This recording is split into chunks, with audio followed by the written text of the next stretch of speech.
The morning sun was already too bright for David Chun's mood. He checked his expensive watch for the third time in 5 minutes, his jaw tight with frustration. The family court building loomed behind him, and he could still hear his lawyers' words echoing in his head about custody schedules and weekend arrangements. "Daddy, can we go home now?" 8-year-old Lily tugged at his designer suit jacket, her small face streaked with tears.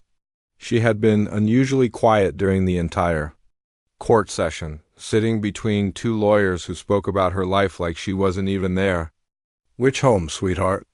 The words slipped out before David could stop them, and he immediately regretted the bitterness in his voice. Lily's face crumpled. "I don't know. I just want to go somewhere that feels like home." David's heart clenched. Here he was, worth over $2 billion, and he couldn't even give his daughter the one thing money couldn't buy, a stable, happy family. The divorce had been messy, dragging on for 8 months, and somehow little Lily had become a pawn in a game she never asked to play. "Come on, let's walk through the park," he said softly, taking her small hand in his. "We have some time before I need to drop you off at Mommy's house." Central Park was unusually busy for a Tuesday morning. Joggers swept past them on the winding paths, while tourists snapped photos of the autumn leaves. David found himself walking slower than usual, dreading the moment he'd have to say goodbye to his daughter for another week. They settled on an old wooden bench near the pond. Lily immediately curled up beside him, her head resting against his arm. She was so small, so fragile, and David felt like he was failing her in every possible way. "Daddy, why do you and Mommy fight so much?" Lily asked, her voice barely above a whisper.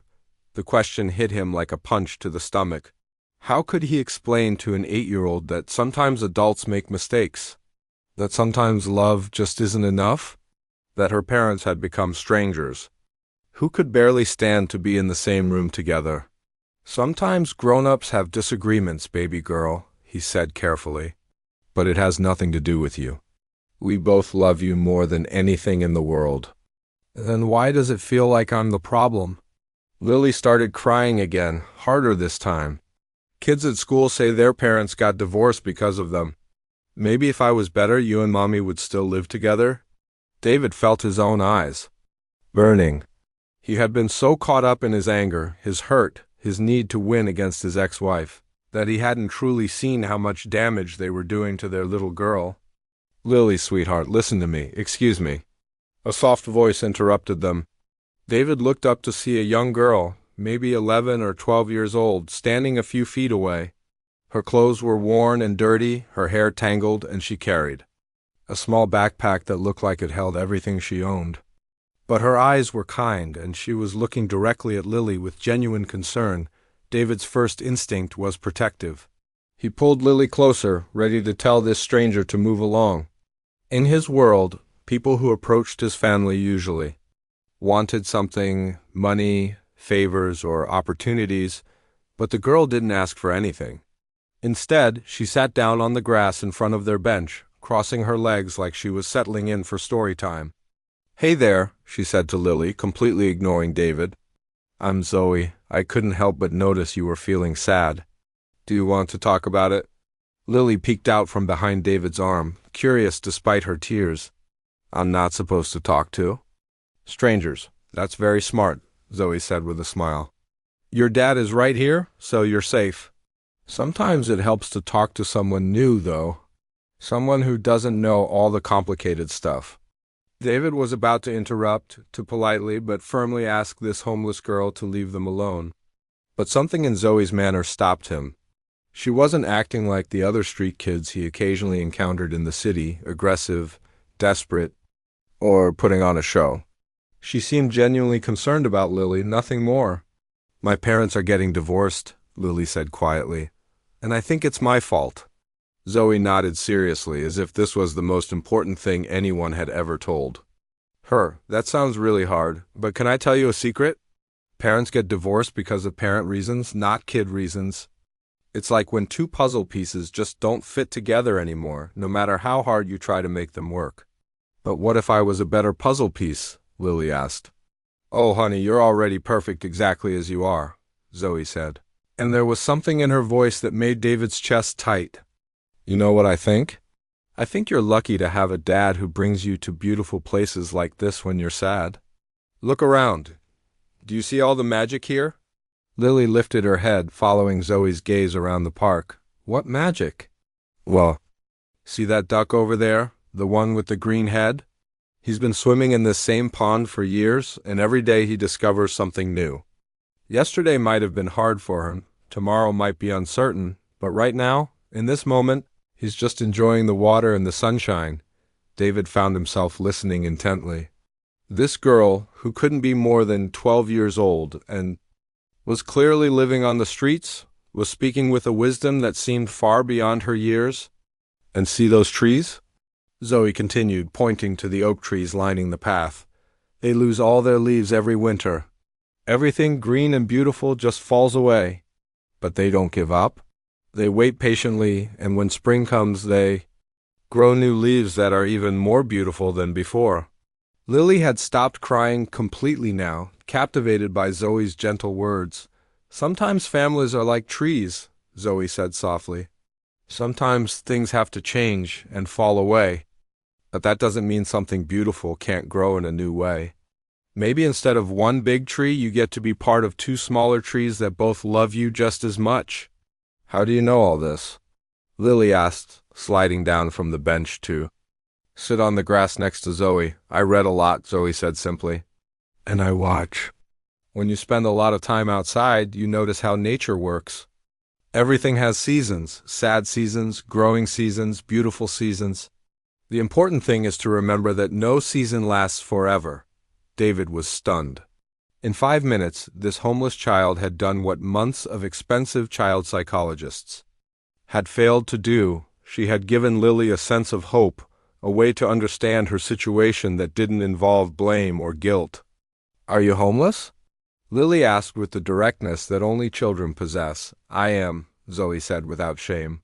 But that doesn't mean I'm not rich in other ways. I have all these books I can read at the library, and I get to see the sunrise every morning, and I meet interesting people like you. Don't you get scared? Lily asked. Sometimes, Zoe admitted. But I've learned that being scared is just another feeling, like being sad or happy. It comes and goes. The important thing is to be kind to people while you're feeling it, because kindness makes everything a little bit brighter. David watched his daughter's face transform. For the first time in months, Lily looked genuinely peaceful.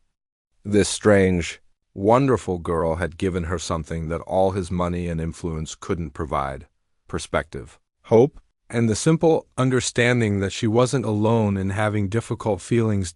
As he sat there on that park bench, David realized he was witnessing something extraordinary, and he had a feeling this chance encounter was about to change everything. Lily wiped her nose with the back of her hand and looked at Zoe with curious eyes.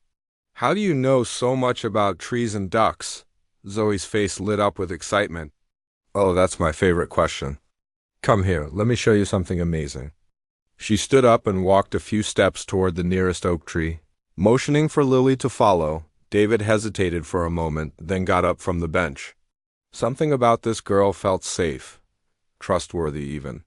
Maybe it was the way she looked directly at Lily when she spoke, or how she didn't seem to want anything from them except to share her knowledge. See this tree? Zoe placed her small hand on the rough bark. Most people just walk by and think it's just a tree. But if you really look, it's like a whole apartment building for animals and insects. Lily pressed her face close to the bark, studying it intently. I don't see any apartments. Look closer, Zoe whispered, pointing to tiny holes in the bark. These little holes? That's where beetles live. And see this moss growing on the side? Tiny spiders make their homes there. And way up there, do you see that dark spot between the branches? Lily squinted upward, shading her eyes with her hand. Yeah, it looks like a big ball of sticks. That's a squirrel's nest. They call it a dray. The mama squirrel probably lined it with soft leaves and maybe some bits of fabric she found to keep her babies warm. Zoe's voice was full of wonder, as if she was seeing this miracle for the first time herself. How do you know all this? David found himself asking, genuinely curious. Zoe turned to him with a shy smile. The public library has this amazing nature section. I've read every book they have about trees and animals. And when you live outside, you start to notice things that most people miss because they're always in a hurry. She turned back to Lily. Want to learn something really cool? This tree can tell us what the weather was like years and years ago. No way, Lily said, but her eyes were sparkling with interest. Way, Zoe laughed. Every year, the tree grows a new ring inside its trunk. In good years with lots of rain, the ring is thick. In drought years, it's thin. So if we could look inside this tree, we could see the story of every year it's been alive. Just like how you have stories for every year of your life. Lily ran, her fingers along the bark thoughtfully. So this tree has been through hard times too? Lots of them, Zoe said gently. Storms, droughts, really cold winters. But it's still here, still growing, still providing homes for all those little creatures. Trees are really good at surviving hard times. David watched his daughter absorb this lesson, and he felt something shift in his chest. When was the last time he had really talked to Lily about anything other than school or which parent she'd be staying with? When had he last taken the time to show her the world around her? What else can you show us? Lily asked eagerly. Zoe looked around the park with the eye of an expert tour guide. Oh, we're just getting started. Come over here to the pond. They walked the short distance to the water's edge, where several ducks were gliding peacefully across the surface. A few people sat on nearby benches, some reading, others just enjoying the mild autumn weather. Okay, watch this, Zoe said, crouching down by the water. See how the ducks are swimming? They look so calm and peaceful on top, right? Lily nodded. But underneath the water, their little feet are paddling like crazy. They're working really hard, but they don't let it show. They just keep moving forward, smooth and steady. Zoe looked up at Lily meaningfully. Sometimes that's what brave people do too. They might be working really hard to deal with difficult things, but they keep moving forward anyway. Like you? Lily asked quietly. Zoe's cheeks turned pink. I guess so, and like your dad too. I bet he's paddling pretty hard under the surface, trying to figure out how to make things better for you. David felt his throat tighten. This child, who had so little, was defending him to his own daughter. When was the last time anyone had given him the benefit of the doubt? Now watch this duck, Zoe pointed to one that was dipping its head underwater. He's upside down. See his little orange feet sticking up? He's not embarrassed or worried about looking silly. He's just doing what he needs to do to find food. Lily giggled, and the sound made David's heart feel lighter than it had in months. Sometimes we have to do things that might look weird to other people, Zoe continued. Like when families change shape. It might look strange from the outside, but everyone's just trying to find what they need to be happy and healthy. A jogger passed by, earbuds in, focused on his workout. Zoe watched him go and then turned to Lily. See that man running? I bet he didn't wake up this morning feeling like running. I bet part of him wanted to stay in bed. But he did it anyway, because he knows it's good for him. I don't like running, Lily said. That's okay. Everyone has different things that are good for them. Some people run, some people read, some people paint pictures. The important thing is finding what makes you feel strong and happy. Zoe sat down on the grass again, and Lily immediately joined her. What makes you feel strong and happy? Lily asked. Zoe thought for a moment. Learning new things. Teaching other people what I've learned, and helping people feel less alone when they're sad. Is that why you came over to talk to me? Partly, Zoe said honestly, but also because you reminded me of myself when I was younger. I used to think everything bad that happened was my fault too. David sat down on the bench behind them, listening intently. He had never heard anyone talk to his daughter like this, with such respect. Such genuine care, and without trying to simply make her feel better with empty promises. Can I tell you about my favorite bird? Zoe asked, pointing upward. Yes, Lily said enthusiastically. It's called a robin. They have these beautiful red chests, and they're usually the first birds to start singing in the morning. But here's the really amazing part. Baby robins fall out of their nests all the time when they're learning to fly. That's sad, Lily said. You'd think so, right? But the mama and Papa Robins don't panic. They keep teaching the baby from the ground. They show it how to hop, how to find worms, how to stay safe, and eventually the baby tries flying again. Most of the time, they make it. What if they don't? Lily asked. Then they try again and again. And the parent birds never give up on them, even when the baby bird thinks it's hopeless. Zoe looked directly at Lily. Sometimes kids fall out of their nests too, through no fault of their own. But that doesn't mean they can't learn to fly. David had to look away for a moment, overwhelmed by the simple wisdom this homeless girl was sharing. She was giving his daughter tools for resilience that he hadn't even known existed. "Zoe," Lily said softly, "are you hungry? You look really thin." Zoe's smile faltered for just a second before she recovered. "I'm okay, sweetie. I had some crackers earlier." But David noticed how her hand unconsciously went to her stomach and how her clothes hung loose on her small frame. This girl had been sitting here for 20 minutes, sharing her knowledge and wisdom with his daughter, asking for nothing in return. Meanwhile, she probably hadn't had a real meal in days. The contrast hit him like a physical blow. Here was his daughter, who had every material advantage in the world, learning life lessons from a child who had nothing but knowledge, kindness, and an unshakable optimism about the world. And somehow, Zoe was the one doing the teaching. David sat quietly on the bench, watching his daughter laugh for the first time in weeks. Zoe was showing Lily how to identify different types of leaves, and his 8-year-old was completely absorbed in the lesson. When was the last time he had seen her this engaged, this genuinely happy? The answer hit him like a cold slap. He couldn't remember. For months, every interaction with Lily had been clouded by the divorce. Pickup times, drop-off schedules, court dates, lawyers' meetings. Their conversations had become a series of practical questions. Did you finish your homework? Do you have your backpack? Don't forget your jacket at Mommy's house. When had he stopped really seeing her? When had he become so focused on winning? The custody battle that he forgot about actually being a father? "Look, Daddy," Lily held up a red maple leaf. "Zoe says this leaf is like a hand with 5 fingers and the yellow one is shaped like a heart." David forced a smile. "That's wonderful, sweetheart." But inside he felt sick. His daughter was learning about the world from a homeless stranger because he had been too wrapped up in his own anger and hurt to teach her anything meaningful. He thought about the past few months, racing from business meetings to court hearings, checking his phone constantly for messages from lawyers, arguing with his ex-wife about every minor detail of their separation. Meanwhile, Lily had been quietly falling apart. "And this one," Zoe was saying, holding up a small brown acorn, "is like a baby tree wearing a little hat. If we planted this in the ground and took care of it, it could grow up to be as big as that oak tree over there." "Really? This tiny thing could become that huge?" Lily's eyes were wide with amazement. "Really, truly," Zoe nodded. "But it needs the right things to grow. Good soil, water, sunlight, and patience. Lots and lots of patience." David watched Zoe's gentle hands as she showed Lily the different parts of the acorn.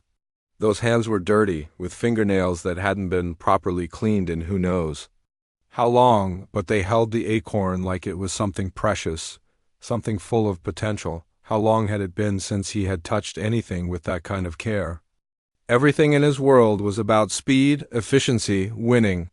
His expensive car, his corner office, his designer suits, all symbols of success that felt completely meaningless right now. "Zoe," Lily said suddenly, "why don't you live in a house?" David tensed, ready to redirect the conversation. Children could be so direct, so innocent in their questions. He didn't want Lily to make Zoe uncomfortable, but Zoe just smiled peacefully. "Well, sometimes life doesn't go the way we plan it. I used to live with a foster family, but when I turned 12, they said they didn't have room for me anymore." "That's not fair," Lily said with the fierce indignation that only children possess. "No, it's not fair," Zoe agreed. "But you know what I learned? Sometimes unfair things happen, and we can't control that. What we can control is how we respond to them." David leaned forward, despite himself. This child was speaking with a maturity that many adults never achieved. So what did you do? Lily asked.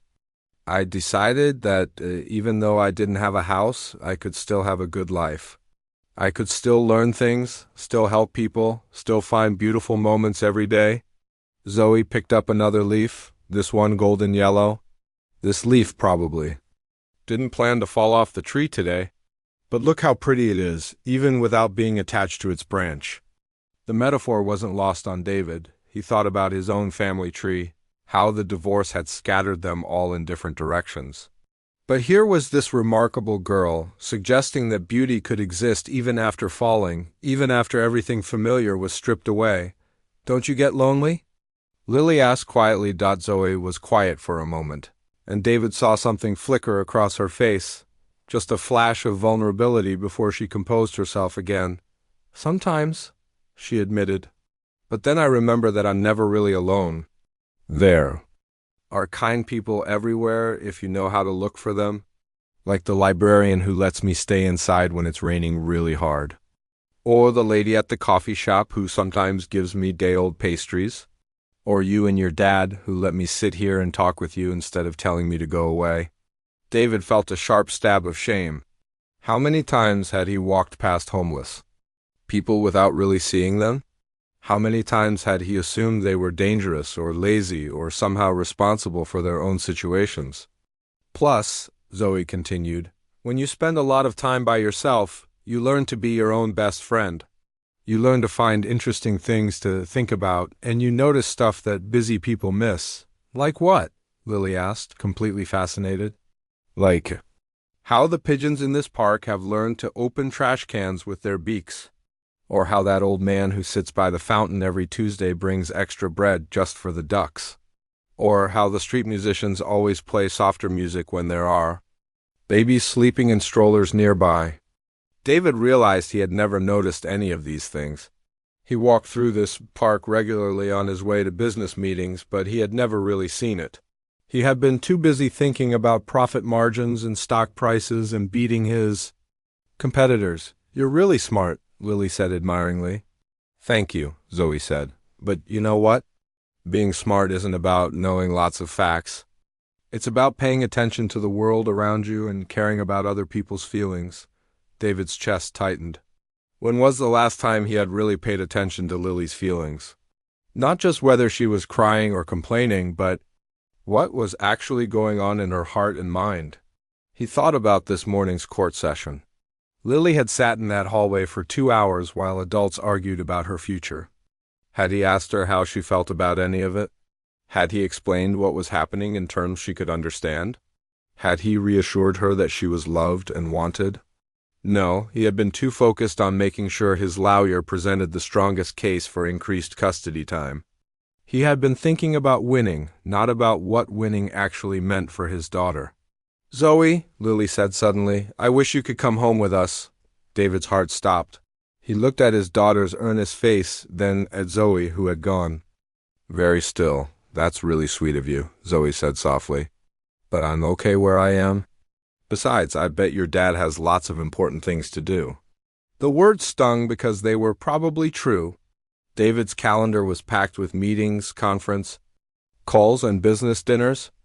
Even on his custody days with Lily, he often brought work home or took calls during dinner.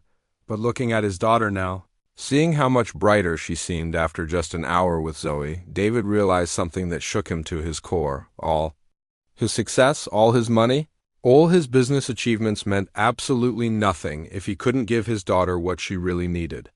And what she needed wasn't expensive toys or private schools or a bigger trust fund. She needed someone who would sit with her when she was sad, someone who would show her the magic in ordinary things, someone who would listen to her fears without immediately trying to fix them or explain them away. She needed exactly what this homeless girl had been giving her for the past hour. How often do you eat? David found himself asking. Zoe looked surprised by the direct question. Oh, I'm fine. I know where to find food when I need it. That's not what I asked. Zoe looked down at her hands. Maybe once a day? Sometimes less. If it's been a slow day for donations. David felt something crack open inside his chest. This girl hadn't eaten today. She probably hadn't eaten yesterday either. Instead of asking them for money or food, she had spent her time and energy comforting his daughter. She had given them the most valuable thing she had, her knowledge, her wisdom, her compassion, and asked for nothing in return. Meanwhile, he had been sitting in boardrooms arguing about millions of dollars, worried about quarterly profits and market share. He had been living in a world where everything had a price tag, where every relationship was transactional, but here was someone who understood what truly mattered. Someone who knew that kindness was more valuable than money, that connection was more important than success. David looked at his daughter, who was now trying to identify bird calls with Zoe's patient guidance, and made a decision that would change everything. David pulled out his phone and stepped a few feet away from where Lily and Zoe were sitting. His fingers moved quickly across the screen as he sent a text to his personal assistant. "Rachel, I need you to order food delivery to Central Park immediately. Near the pond, east side. Enough for 3 people. Something good, sandwiches, fruit, drinks, make it fast." Within seconds, his phone buzzed back. On it, "Should arrive in 20 minutes. David slipped the phone back into his pocket and returned. "To the girls?" Zoe was teaching Lily how to whistle like different birds, though neither of them was having much success. Their attempts dissolved into giggles, and even David found himself smiling. "What's so funny over here?" he asked, sitting back down on the bench. "Zoe's trying to teach me to sound like a cardinal, but I keep sounding like a broken car alarm." Lily laughed. "Hey, that's not true," Zoe protested playfully. "You're getting better. Listen, try it again, but this time make your lips more round. Like you're going to whistle a regular tune."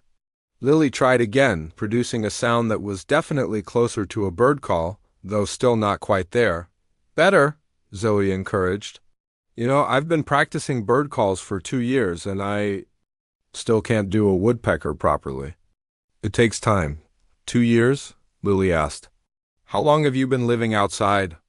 "About 8 months now," Zoe said matter-of-factly. "But I've been interested in birds since I was little. One of my foster moms had a bird feeder outside the kitchen window, and I used to watch them every morning before school." David felt that familiar twist in his stomach. 8 months. This child had been surviving on the streets for 8 months, and she was still finding reasons to smile, still taking time to help others. "Do you miss having a real home?" Lily asked with the innocent directness that made adults uncomfortable. Zoe was quiet for a moment, picking at the grass beside her. "I miss some things, like having a warm bed when it rains, and being able to take a hot shower whenever I want, and, She paused, having someone to say goodnight to. The simple honesty of that last statement hit David like a physical blow. Having someone to say goodnight to? Such a basic human need, something he had taken for granted his entire life. "But," Zoe continued, brightening, "I've also learned things I never would have known if I still lived in a house. Like which spots in the city stay warmest at night, and where the best free music happens, and how to tell if it's going to rain just by watching the clouds." "Can you really predict rain?" Lily asked, fascinated. "Want me to show you?" Zoe stood up and pointed toward the horizon. "See those clouds way over there, the really puffy white ones?" Lily squinted in the direction Zoe was pointing. "Yeah. Those are called cumulus clouds. They're usually friendly clouds that just float around looking pretty. But see how some of them are getting taller and darker at the bottom? That means they might turn into storm clouds later." David found himself looking at the sky too, trying to see what Zoe saw. He had walked under those same clouds this morning, without giving them a second thought. "The trick is watching how fast they're moving and which direction the wind is blowing," Zoe explained. "If they're moving toward us and getting darker, we might get rain in a few hours." "That's so cool," Lily breathed. "How did you learn that?" "Libraries have amazing books about weather," Zoe said. "Plus, when you sleep outside, you get really good at reading sky signs. You have to know when to find shelter." The casual way she mentioned sleeping outside made David's chest tighten again. While his daughter slept in a warm bed with stuffed animals and nightlights, This remarkable girl was finding places to shelter from storms. "Zoe," David said carefully, "can I ask you something?" She looked at him with those clear, honest eyes. "Sure." "You've been sitting here with us for over an hour, sharing all this knowledge with Lily, making her feel better. You haven't asked us for anything. Why?" Zoe tilted her head, looking genuinely puzzled by the question. "Why would I ask for anything?" She was sad, and I know what that feels like. Sometimes when you're sad, you just need someone to remind you that the world is still full of good things. "But you single quotes, double quotes," David struggled for the right words. "You're in a difficult situation yourself. Most people would focus on their own problems." "Oh," Zoe said, understanding dawning on her face. "You mean because I don't have a home and stuff?" She shrugged. "Having problems doesn't mean you can't help other people. Actually, I think it makes you better at helping because you understand what it feels like to hurt." David stared at her. This 12-year-old girl had just articulated something that most adults never learned. That empathy came from experience, that suffering could make you more compassionate rather than more bitter. "Besides," Zoe continued, "helping Lily makes me feel good too. When you make someone else happy, it's like lighting a candle. The candle gives light to other people, but it also lights up the space around you." A young man in a delivery uniform appeared, looking around uncertainly. He was carrying several bags from an upscale deli that David recognized. "Excuse me," the delivery guy called out. "I'm looking for someone who ordered food to be delivered to the park." David stood up and waved. "That's me." The delivery man approached, clearly relieved to have found his customer. "That'll be $47, he said. Handing over the bags, David paid with his credit card and added a generous tip. As the delivery man walked away, David turned back to see both Lily and Zoe staring at him with wide eyes. "You ordered food?" Lily asked. "I thought we might be getting hungry," David said simply, though his eyes were on Zoe, who had gone very still. "Oh," Zoe said quietly, "that's really nice, but I can't.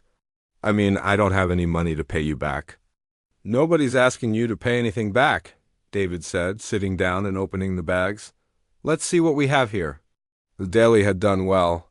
There were 3 different kinds of sandwiches, fresh fruit, chips, cookies, and bottles of water.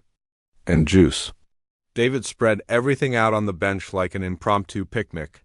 "This is too much," Zoe whispered, and David saw her hands trembling slightly. "Really, I can't accept this." "Why not?" Lily asked, already reaching for a sandwich. Zoe looked uncomfortable, shifting from foot to foot. Because I didn't do anything to earn it." "You're just being nice because you feel sorry for me? Is that what you think?" David asked gently. Zoe nodded, not meeting his eyes. David was quiet for a moment, trying to find the right words. "Zoe, in the past hour, you've taught my daughter more about resilience, kindness, and finding joy in difficult circumstances than anyone has ever taught her. You've shown her how to look at the world with curiosity instead of fear. You've helped her understand that change doesn't have to mean the end of everything good." He paused, his voice becoming softer. "You've reminded me what it means to really pay attention to someone else's feelings. You've shown both of us what true generosity looks like, giving your time and knowledge and compassion to strangers without expecting anything in return." Zoe looked up at him, surprise written across her face. "So when I say this food isn't charity, I mean it," David continued. "It's not even close to being enough to thank you for what you've given us today. If anything, we owe you much more than a few sandwiches." Lily nodded enthusiastically. "Yeah. You made me stop feeling sad about Mom and Dad. That's worth way more than food." Zoe's eyes filled with tears, but she was smiling. "I never thought about it that way." "Well, maybe it's time to start," David said. "Now, which sandwich looks good to you?" "I'm starving, and I bet you are too." Zoe wiped her eyes and looked at the spread of food. "They all look amazing. I haven't seen this much food in one place in a really long time." "Then we better make sure none of it goes to waste," Lily said practically, handing Zoe a turkey sandwich. "This one has avocado on it. Avocado is really good for you." As they ate together on that park bench, David watched Zoe savor every bite like it was the most delicious thing she had ever tasted. She ate slowly, deliberately, making the food last, and he found himself thinking about all the business lunches. He had rushed through all the expensive meals he had barely tasted because he was too busy checking his phone or thinking about his next meeting. This girl was teaching him how to be grateful for things he had always taken for granted. And somehow, sharing this simple meal with her felt more meaningful than any five-star restaurant he had ever been to. But as he watched her carefully wrap up half of her sandwich to save for later, David realized that one meal wasn't going to solve anything. This was just the beginning. That night, after dropping Lily off at her mother's house, David couldn't stop thinking about Zoe. The image of her carefully wrapping up half her sandwich kept playing in his mind. The way she had eaten so slowly, making every bite count. The quiet dignity with which she had accepted help while still trying to give back more than she received. He sat in his penthouse apartment, surrounded by luxury that suddenly felt cold and empty. The floor-to-ceiling windows offered a stunning view of the city, but all he could think about was a 12-year-old girl finding a safe place to sleep somewhere out there in those streets. David picked up his phone and scrolled through his contacts until he found the number for James Morrison, a private investigator he had used for business matters in the past. "James? It's David Chun. I need you to look into something for me, but this isn't business-related." "Sure thing, David. What do you need?" "There's a homeless girl, maybe 12 years old, goes by Zoe. She spends time at the Central Park Library and knows a lot about nature. I need to know her background, her real name, how she ended up on the streets. Can you find that information?" There was a pause on the other end. "A homeless kid? David, that's not exactly my usual case. Is this girl in some kind of trouble?" "No, nothing like that," David said quickly. I need to understand her situation better. She helped my daughter today, and I want to make sure she's safe." "Okay, I'll see what I can dig up. Give me a couple days." "James, be discreet about this. I don't want her to feel like she's being watched or investigated." "And if you find out?" "She needs immediate help, medical attention, anything urgent. Call me right away." "Got it, I'll be in touch." David hung up and walked to his window, looking out at the city lights. Somewhere out there, Zoe was probably settling down for the night, maybe in a doorway or under a bridge. The thought made his stomach churn. 2 days later, James called back with information that left David speechless. "Her real name is Zoe Williams," James reported. "She's actually 13, not 12. Been in the foster care system since she was 6 after her grandmother died. Her parents were never in the picture." David listened intently as James continued. "Here's the thing, David. This kid's academic record is incredible. Straight A's through 7th grade. Her teachers described her as exceptionally bright and mature for her age. She was particularly good at science and reading." "What happened? How did she end up on the streets?" "Her last foster family said they couldn't handle her anymore when she turned 13. Apparently, they were only approved for younger children, and the system was supposed to find her a new placement. But you know how overloaded social services are. She fell through the cracks." David's hands clenched into fists. A straight-A student had been abandoned by the system simply because of bureaucratic failures. "There's more," James continued. "I talked to some people at the Central Park Library. They know her well there. She shows up every day when they open, spends hours reading in the science and nature sections. But get this, she's been volunteering there unofficially." "Volunteering how?" "She helps other homeless people learn to read. There's a guy named Frank who hangs around the library, Vietnam veteran. Maybe 60 years old, never learned to read properly. Zoe's been working with him for months, teaching him basic reading skills. The librarians told me she's incredibly patient and has a real gift for teaching." David felt his chest tighten. Even while struggling to survive, Zoe was using her knowledge to help others. "The librarians also said she never asks for anything," James added. "Never begs for money, never causes problems. She just reads, studies, and helps other people. They let her stay inside during bad weather because they trust her completely." "Is that everything?" Not quite. I also found out she's been trying to save money for community college. She does small jobs sometimes, helping elderly people carry groceries, returning lost items for small rewards, things like that. She's saved up about $80 so far. David had to sit down. $80. He'd probably spent more than that on lunch some days. And Zoe was trying to save it for college while living on the streets. One more thing, David, I asked around. About her character, talked to people who've interacted with her. Everyone, and I mean everyone, had nothing but good things to say. Shop owners, other homeless people, park employees. They all described her the same way. Kind, honest, intelligent, and always trying to help others even when she has nothing herself. After hanging up with James, David sat in his home office for a long time, staring at the information he had requested. The picture that emerged was of a young girl who had every reason to be angry, bitter or desperate, but instead had chosen to maintain her dignity, continue her education, and help others. He thought about his own daughter, who had every material advantage but had been falling apart emotionally. Then he thought about Zoe, who had nothing but somehow radiated hope and wisdom. The next day, David drove to the Central Park Library.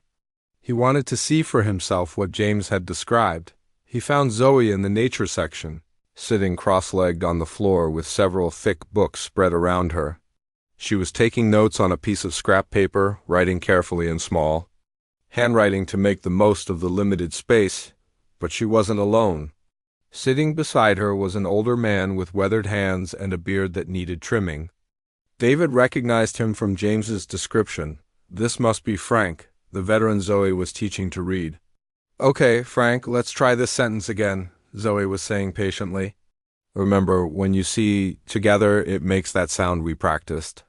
Frank squinted at the page, moving his finger slowly under each word. "The bird, dots, its nest, its nest, in the tree." "Perfect," Zoe said, and her smile was genuinely proud. "You're getting so much better. A month ago, you couldn't read a sentence that long." "Only because you're such a good teacher, kid," Frank said gruffly. "You got more patience than any teacher I ever had in school." David watched from behind a bookshelf, amazed. Zoe had positioned herself so that other library visitors couldn't easily see what they were doing, protecting Frank's dignity while helping him learn.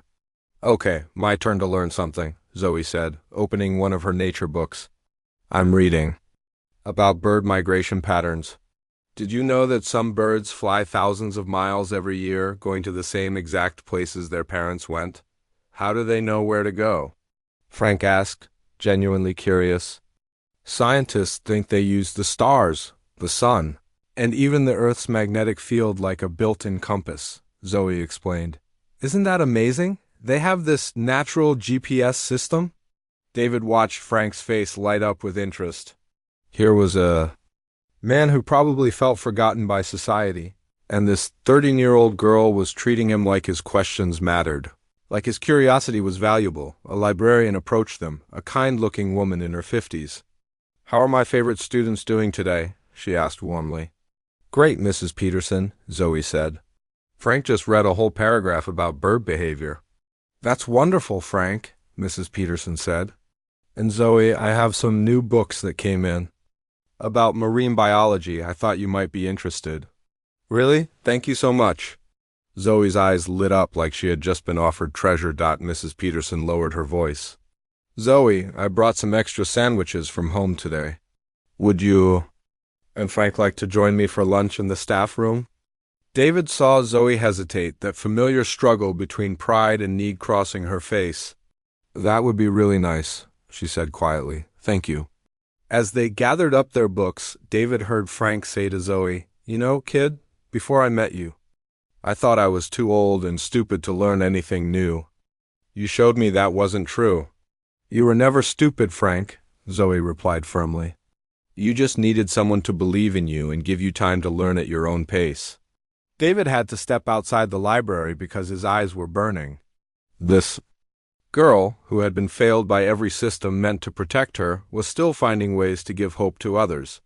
She was creating her own family among the forgotten people of the city. building connections based on kindness and mutual respect.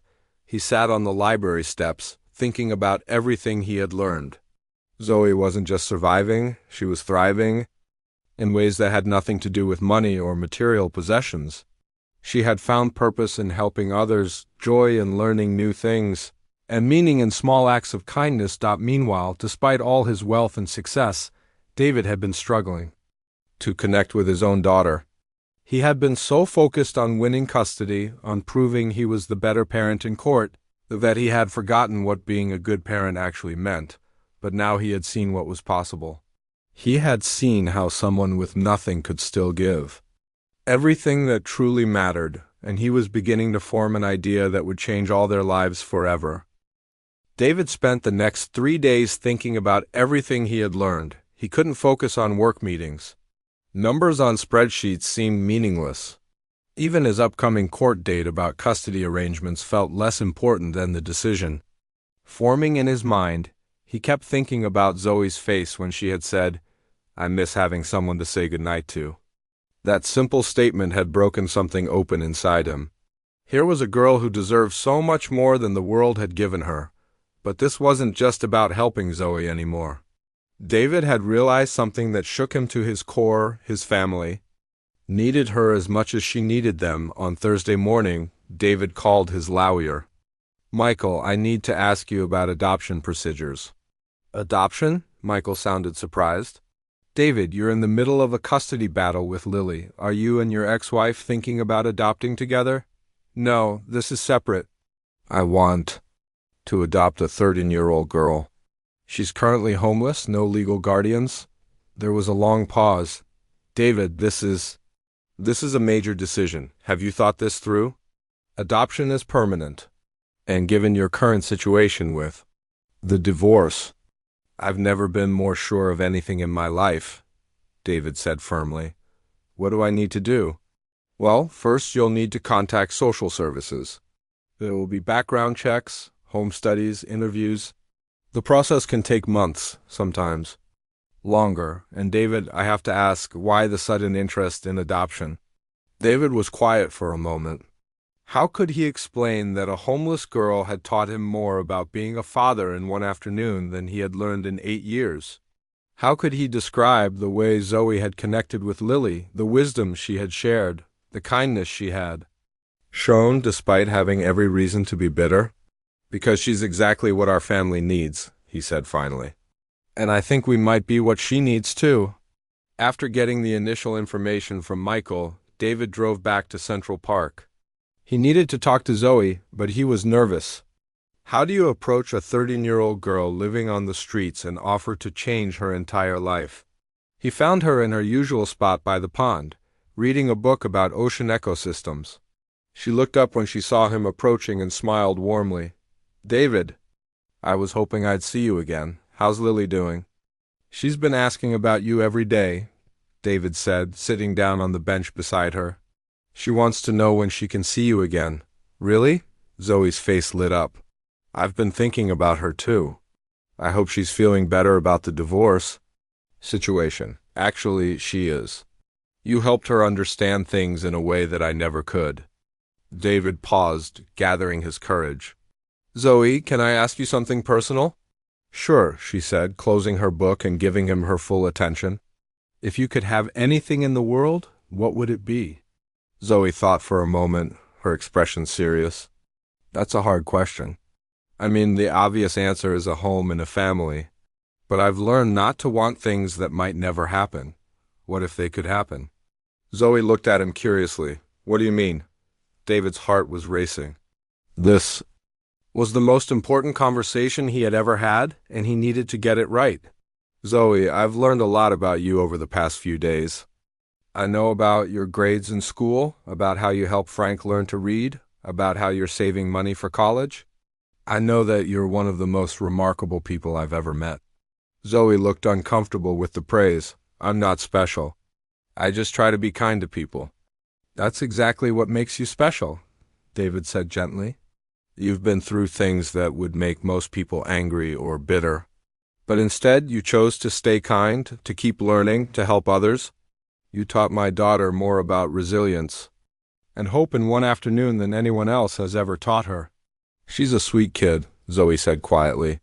She just needed someone to listen to her. You're right, and you know what? I need someone to teach me how to listen too. I've been so focused on business success and winning legal battles that I forgot how to be present for the people who matter most. Zoe was looking at him with those wise, understanding eyes. I want to ask you something, David continued, but I need you to know that there's no pressure. If you say no, that's completely okay, and it won't change how I feel about you or our friendship. Okay, Zoe said softly. David took a deep breath. I would like to adopt you. I want you to be part of our family. Zoe went completely still. For a long moment, she didn't say anything at all. When she finally spoke, her voice was barely a whisper. What did you say? I want to legally adopt you, David repeated gently. I want to give you a home, help you finish school, support your dreams of going to college. But more than that, I want you to be Lily's sister and my daughter. Tears started rolling down Zoe's cheeks. But I'm just some homeless kid you met in the park. You don't really know me. I know enough, David said firmly. I know that you're intelligent, kind, resilient, and wise beyond your years. I know that you've maintained your dignity and compassion despite everything you've been through. I know that you made my daughter smile when I couldn't. I know that you teach people to read even though you're struggling yourself. I know that you're exactly the kind of person I want in my family. But what about Lily? What if she doesn't want a sister? What if I'm not good enough? Lily has been asking to see you every day since we met you. She told her mother about the girl who taught her about trees and birds and being brave. As for not being good enough, David shook his head. Zoe, if anything, I'm worried that we're not good enough for you. Zoe was crying harder now. I don't understand. People don't just adopt random kids they meet in parks. You're not random, David said. Meeting you wasn't random either. I think it was exactly what was supposed to happen. But I don't know how to be part of a real family, Zoe whispered. What if I mess it up? David moved closer to her on the bench. Can I tell you a secret? I don't really know how to be part of a real family either. I've been so busy trying to win at everything that I forgot how to just be with people. You could teach me. Me teach you? Zoe looked up at him with surprise. You've already started, David said. You showed me how to really see my daughter. How to pay attention to what she needs instead of just what I think she should have. You taught me that kindness is more valuable than money, that wisdom doesn't come from success but from caring about others. Zoe wiped her eyes with the back of her hand. This doesn't feel real. I know it's a lot to process, David said. You don't have to decide right now. Think about it. Ask me any questions you have. We can take this as slowly as you need. What would it be like? Zoe asked quietly. Living with you and Lily? Well, you'd have your own room, of course. You could decorate it however you want. You'd go back to school, a good school where you can keep excelling academically. You'd have regular meals, clean clothes, medical care when you need it. But most importantly, you'd have a family who loves you and supports your dreams. Would I still be able to help Frank with his reading? David smiled. Of course. In fact, I was thinking we could maybe start a program to help other people like Frank. You could be the teacher, and we could provide the resources. Zoe's eyes widened. Really? We could help more people learn to read? If that's what you want. To do? Absolutely. Your knowledge and passion for teaching are gifts that should be shared. And Lily would really want me as a sister? She's been drawing pictures of you and the trees you showed her. She's been practicing her bird calls so she can show you when she sees you again. I think she'd be thrilled. Zoe was quiet for a long time, staring out at the pond where the ducks were swimming peacefully. David, she finally said, I've dreamed about having a real family for so long that I stopped believing it could actually happen. This feels too good to be true. The best things in life often do, David said. But sometimes if we're brave enough to believe in them, they turn out to be real. Zoe looked at him with tears still shining in her eyes. Yes, she whispered. Yes, I want to be part of your family. David felt something break open in his chest. Not breaking apart, but breaking open like a flower blooming. Are you sure? I'm sure, Zoe said, and her smile was brighter than the sun reflecting off the pond. I want to have someone to say good night to again. David reached over and hugged her gently, this remarkable girl who was about to become his daughter. And for the first time in months, maybe years, he felt like his life was exactly where it was supposed to be. The adoption process took 4 months, but David made sure Zoe wasn't alone during that time. He arranged for her to stay in a safe temporary housing facility for teens while the paperwork moved through the system. Every day after work, he visited her, bringing books, helping with homework, and slowly building the foundation of their new relationship. Lily was over the moon when David told her about the adoption. You mean Zoe is going to be my real sister, like forever? Forever, David confirmed. And he had never seen his daughter so excited about anything. The custody hearing with his ex-wife went surprisingly smoothly.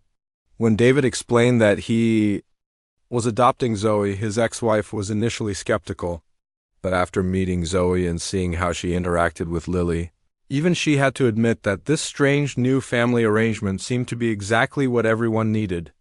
I've never seen Lily this happy and confident, she told David privately. Whatever that girl did, it worked magic. Finally, on a crisp February morning, the adoption was officially finalized. David, Lily, and Zoe stood in the courthouse, and when the judge declared that Zoe was now legally part of their family, all 3 of them cried. Welcome home, sweetheart, David whispered as he hugged his new daughter. Moving Zoe into their house was an adventure in itself. She had never had her own room before, and she stood in the doorway for a full minute, just staring at the space. That was now hers. I can really decorate it however I want. She asked for the 3rd time. However you want, Lily said firmly. But can we put up some of those bird pictures you showed me? The ones with all the different species? Zoe's face lit up. You want bird pictures in here too? Are you kidding? Those were the coolest things ever. Within a week, Zoe's room looked like a natural history museum. The walls were covered with bird identification charts, pictures of different tree species, and star maps for identifying constellations. She had a proper desk for studying, shelves full of books about science and nature, and a comfortable reading chair by the window, but the biggest change wasn't in the house, it was in the family itself. Zoe brought a calm wisdom to their daily life that David hadn't realized they were missing. When Lily had nightmares about her parents fighting, Zoe would sit with her and tell stories about brave animals who survived difficult seasons. When David came home stressed from work, Zoe would ask thoughtful questions that helped him put things in perspective. How was your day, Dad?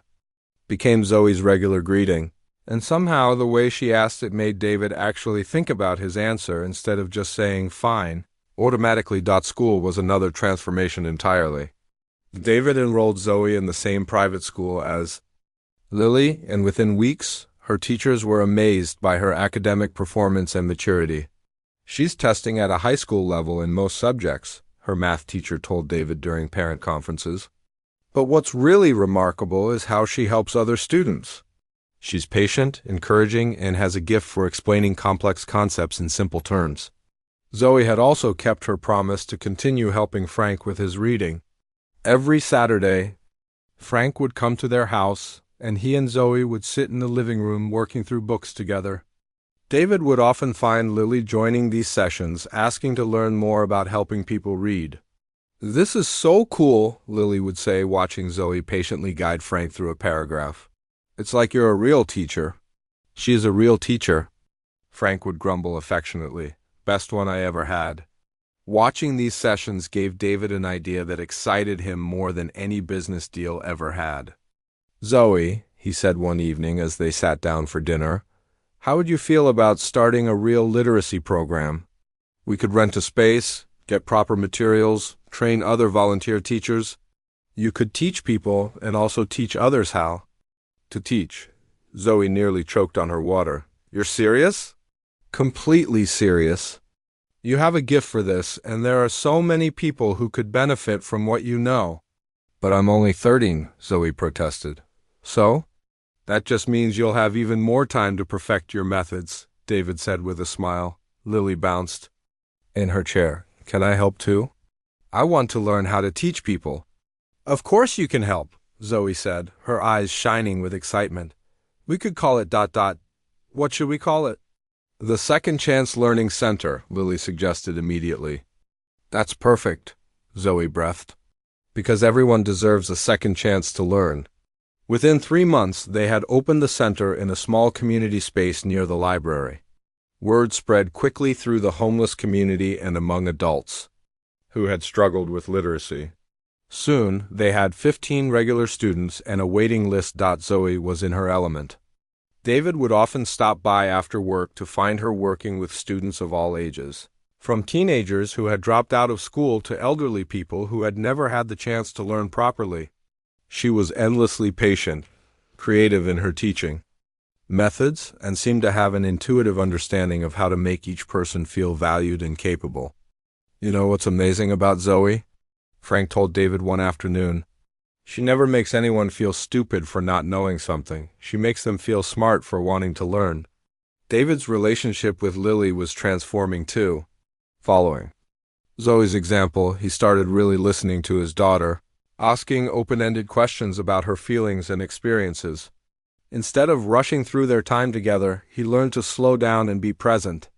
Dad, look what Zoe taught me, Lily said one evening, showing him a journal where she had been writing down interesting things she noticed each day. She says that paying attention to small things helps you appreciate life more. David looked through the journal, reading entries about cloud formations, conversations with classmates, and observations about how different trees looked in winter. His 8-year-old daughter was learning to see the world with the same appreciative eyes that Zoe had always had. This is beautiful, Lily, he said. Can you teach me how to notice things like this? The custody arrangements with his ex-wife became easier too. With Zoe's calming presence and Lily's improved emotional stability, the transitions between houses were no longer traumatic. Even his ex-wife commented on how much more mature and confident Lily seemed. I don't know what you're doing differently, she told David, but keep doing it. But perhaps the biggest transformation was in David himself. The driven, stressed businessman who had measured success only in dollars and market share was evolving into someone who understood that real wealth came from relationships, kindness, and making a positive difference in the world. His business associates noticed the change. You seem different lately, his assistant Rachel mentioned one day. More peaceful, I guess. I am peaceful, David realized. For the first time in years, I feel like I'm doing something that actually matters. He started restructuring his business to focus more on social impact. Instead of just maximizing profits, he began looking for ways his company could address real problems in the community. The Literacy Center was just the beginning. One evening, as David was tucking both girls into bed, Lily asked, Dad, are you happy now? David thought about the question seriously. 6 months ago, he had been successful, wealthy, and miserable.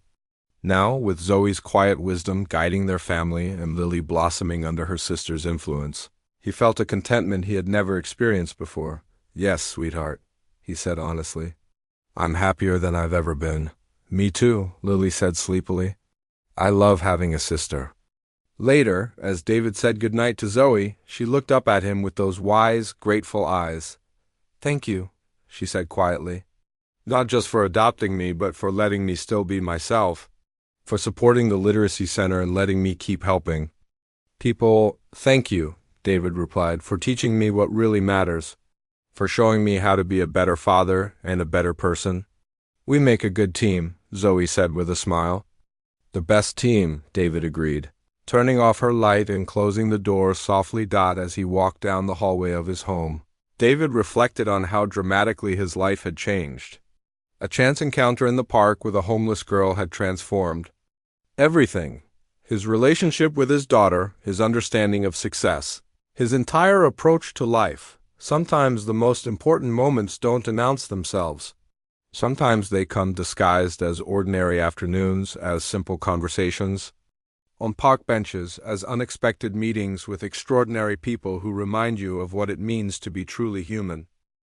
2 years had passed since that life-changing afternoon in Central Park, and the world looked completely different through David's eyes.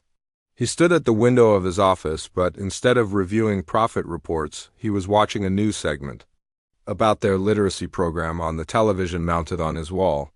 The Second Chance Learning Center has now helped over 500 adults learn to read, the reporter was saying. What started as one teenager teaching her homeless friend has grown into a movement that's changing lives across the city. The camera showed Zoe, now 15, working with a group of students. She had grown taller, more confident, but she still had that same gentle patience that had first captured David's heart. Beside her, Lily was helping a young mother sound out words in a children's book. We believe everyone deserves the chance to learn, no matter their age or circumstances, Zoe was telling the reporter. Reading opens doors. It gives people hope and helps them believe in themselves again. David's assistant knocked on his door. David, the mayor's office called. They want to discuss expanding the literacy program citywide. And there's a reporter from 60 Minutes waiting in the conference room. David nodded, but he wasn't thinking about the meeting.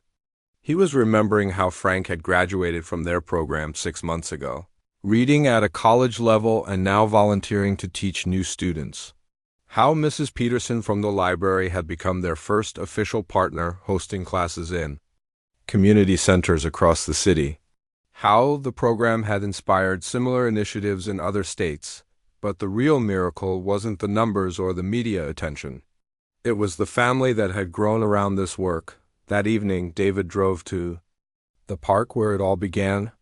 It had become a monthly tradition for their family to return to that same bench by the pond, sometimes bringing students from the literacy center, sometimes just the three of them. Remember when you thought you were the reason Mom and Dad got divorced? Zoe was saying to Lily as they sat on their special bench. Lily, now 10 and full of confidence, laughed. That seems so silly now. I understand that grown-up problems are grown-up problems, not kid problems. And I was so scared that day, Zoe continued. I thought I'd always be alone, always be hungry, always be just trying to survive. But you still took time to help me feel better, Lily pointed out, even when you had bigger problems than I did. David joined them on the bench, carrying a picnic basket. Over the years, their park visits had evolved into proper family picnics, complete with Frank, Mrs. Peterson, and several of their literacy students who had become like extended family. Dad, tell the story again, Lily said, snuggling against his arm. About the day you met Zoe, David smiled. The girls never got tired of hearing how their family came together, though the story had taken on an almost mythical quality in the retelling. Well, David began, I was a very different person back then. I thought success meant having the biggest office and winning every argument. I was so busy trying to prove I was important that I forgot to actually be important to the people who mattered, and I was just trying to make it through each day, Zoe added. I never imagined that stopping to help a sad little girl would change my whole life. But it wasn't just that moment, David continued. It was who you already were, Zoe. Your kindness, your wisdom, your ability to see hope even in difficult situations. You didn't just change our family, you reminded us what family really means. Frank arrived with Mrs. Peterson and several other members of their extended literacy family. David watched as they set up their picnic spread, sharing food and stories, helping each other with everything from homework to life decisions. You know what amazes me? Mrs. Peterson said as they all sat together watching the sunset over the pond. Zoe, that first day I met you at the library, I thought I was helping you by letting you stay inside during storms. I had no idea you were going to end up helping so many other people. That's the thing about kindness, Frank said gruffly. You never know where it's going to end up. One small act can ripple out in ways you never expected. Maria, a young mother, who had learned to read through their program and was now pursuing her GE, spoke up. Before I found this program, I couldn't help my kids with their homework. I felt so ashamed. Now I'm thinking about going to community college. And I'm going to be a teacher someday, announced Tommy, a teenager who had dropped out of school, but was now back on track thanks to the program. I want to help kids who struggle like I did. David looked around at this unlikely family they had created. People from completely different backgrounds, different ages, different circumstances, all connected by a shared belief that everyone deserved a chance to learn and grow. Lily had started a junior volunteer program at school, teaching younger kids about kindness and helping others. She was becoming a leader, confident and compassionate, nothing like the scared little girl who had cried on this bench 2 years ago. "Dad," Lily said, "remember how you used to always be checking your phone and thinking about work?" David laughed. "I remember. I thought those things were so important. What changed?" asked one of their newer literacy students, a woman named Carol who was learning to read so she could help her grandchildren with school. David thought for a moment. "I learned the difference between being successful and being significant. Success is about what you achieve for yourself. Significance is about what you do for others. And I learned that having nothing doesn't mean you are nothing," Zoe added. "Some of my richest moments were when I had the least money but was helping someone else feel less alone." As the evening grew darker, they packed up their picnic and prepared to head home. But before they left, David stood and looked out over the pond where those ducks still swam peacefully. "You know," he said to his daughters, "I used to think I needed to have all the answers, control every situation, win every challenge. But the best decision I ever made was the one where I didn't overthink it. I just followed my heart." "What decision was that?" Lily asked, though she knew the answer. "Asking Zoe to be part of our family." Zoe slipped her hand into his. "And the best decision I ever made was saying yes." "Even though you were scared?" Lily asked. "Especially because I was scared," Zoe replied. "Sometimes the best things happen when you're brave enough to try something new, even when you don't know how it will turn out." As they walked back to their car, David's phone buzzed with a text from his business partner. 2 years ago, he would have checked it immediately, his mind already racing ahead to the next deal, the next challenge. Tonight, he turned the phone off without looking at it. "What was that?" Zoe asked. "Probably work," David said. "But whatever it is, it can wait until tomorrow. Right now, I'm exactly where I want to be." The Literacy Center had grown beyond anything they had originally imagined. They now had 5 locations, dozens of volunteer teachers, and partnerships with libraries, schools, and community centers throughout the city. Universities were studying their methods, and other cities were implementing similar programs. But the real success wasn't measured in numbers or media coverage. It was measured in moments like these, in the family they had created, in the lives they had touched and the lives that had touched them in return. As they drove home, Lily fell asleep in the back seat, her head resting against Zoe's shoulder. David watched them in the rearview mirror and felt that familiar surge of gratitude. A homeless girl teaching his daughter about trees and kindness had saved them all. She had shown them that the most important things in life couldn't be bought or earned through competition. They could only be discovered through connection, compassion, and the simple act of caring about someone else's well-being. "Thank you," David said quietly to Zoe. "For what?" she asked, though she was smiling because they had this conversation regularly. "For teaching me how to be human again. Thank you for giving me a family to be human with." And as they pulled into their driveway, David realized that success had never felt like this. It had never felt like coming home to people who loved you. Not for what you had accomplished, but for who you were. It had never felt like knowing that tomorrow would bring new opportunities to help others, to learn something new, to make the world a little bit kinder. The ripple effect of one act of compassion had spread far beyond what any of them could have imagined, and it was still spreading, one student at a time, one family at a time, one moment of kindness at a time.